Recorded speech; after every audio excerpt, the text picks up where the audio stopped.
It's almost impossible. In fact, it is impossible for a kid to grow up in America right now without constant exposure to screens. Not only are children addicted to smartphones, but the schools, public schools especially, are filled with laptops, tablets, and online homework. Why? Because Silicon Valley pushed that on our schools. They're profiting from it. You know what they don't want? That garbage in their own kids' schools. According to the New York Times, tech elites are keeping screens out of their children's schools and teaching them to play with real toys instead of digital ones. Why? Because they know screens are poison. They should know they make them. Tom Kirsting is a licensed psychotherapist, author of the book Disconnected, How to Reconnect Our Digitally Distracted Kids.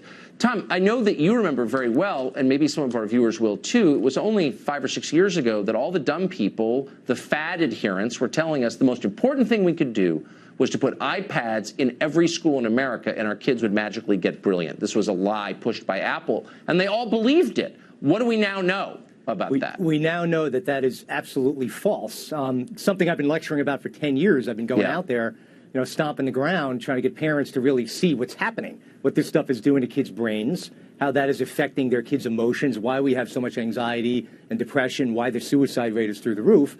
And now you have the tech execs in Silicon Valley that are actually preventing their own children from using these devices. And when I saw that piece, I was thrilled to hear that, because maybe now, we can educate other parents that aren't as aware as these Silicon Valley tech execs are.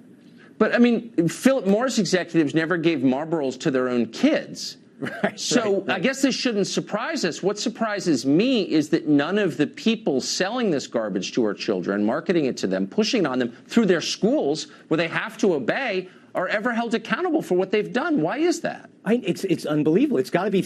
Must have something to do with behind-the-scenes lobbying and special interests and things of that nature. Now, these tech execs, if you read some articles on it, there's a large amount of students that go to the Waldorf schools out in Silicon Valley, and those schools do not allow any form of electronic devices. It's all paper and pen learning. And I think in one of them, 70% of the students in one of those schools are the sons and daughters of Silicon Valley tech execs. So they know things that the average parent out there doesn't know, and I'm glad we're having this discussion right now.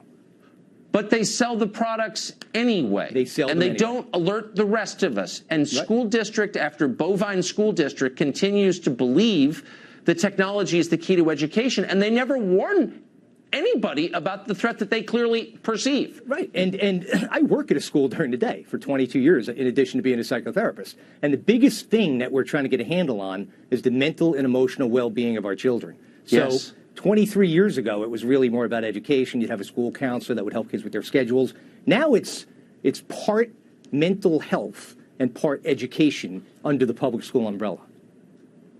How many, since this is your world, how many educators do you run into who really understand the magnitude of the imminence of this threat to kids from technology? Well, the educators that I run into, that I speak with, they know it anecdotally because they see it, firsthand in front of them every day. But what they need to do is read more. Like my book really underscores everything with statistics to back it.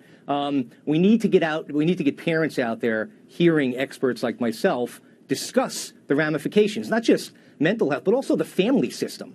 When you look at families nowadays, it's sort of, I liken it like this. An average family of 4 is really more like 4 individuals living a solitary life under the same roof staring at a screen. Exactly. But by the way, people can't read anymore because their brains have been trained to read 50 words at a time by the iPhone. Their brains have been destroyed. All of ours have been. We're going to look back on this moment and say, I can't believe we were so passive in the face of something that was killing us. You better believe Tom, thank you very much. Thank you, Tucker. Well, Hillary Clinton just made an awkward, racially tinged joke. Should we give her the benefit of the doubt? Does anybody get the benefit of the doubt anymore, ever? Mark Stein joins us next to discuss.